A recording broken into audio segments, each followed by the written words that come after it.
లేకపోవడం వల్ల కన్ఫ్యూజ్ అయిందండి. అంతే, ఏం లేదు. అది ఎప్పటి నుంచో చెప్తున్నామో వాళ్ళు ఏం రిపేర్ చేయించలేదు. చెట్లు కట్ చేయించమంటే చెప్పినా చేయలేదు. రాత్రి చెట్టు పడిపోయేసరికి ఏం చేయలేక కార్ పైన పడ్డాయి. మేము చూసేసరికి నేను పట్టుకున్నాను, నాతో పాటు వాళ్ళు పట్టుకున్నారు. షాక్ అయిపోయింది. అంత మంచి ఏమో. మీరు అంటే చెట్టు పడిన వెంటనే మీరు బయటికి వచ్చేటప్పుడు చుట్టుపక్కల అంటే మీ పైన ఉన్న వాళ్ళని ఓనర్స్ పిలిచే అవకాశం ఏమైనా ఉందా? అసలు మేము వచ్చి చూసి పట్టుకున్నాము, అంతే, అయిపోయిందండి. ఎవరికి తెలియలేదు. అంతే.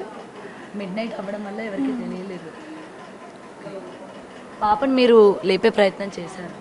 అసలు వెళ్ళే ఛాన్స్ లేదండి. వాళ్ళ పైన కరెంట్ వైర్స్ ఉన్నాయి. నేను వెళ్ళే ఛాన్స్ లేదు. ఇంకా చుట్టుపక్కల వాళ్ళందరూ వచ్చారు, అరుస్తున్నారు, మీరు వెళ్ళకండి దగ్గరికి, మీరు వెళ్ళకండి అని. ఇంకే మా హస్బెండ్ లేచారు, పాపని సేవ్ చేయపోయి తను మళ్ళీ వైరే పట్టుకున్నారు. వైర్లన్నీ తెగి పడిపోయాయి. అంతే.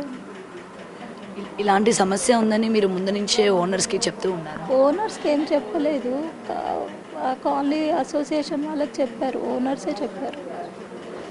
ఇంకా మళ్ళీ వాళ్ళు ఏం చేశారో తెలియదు మనకి.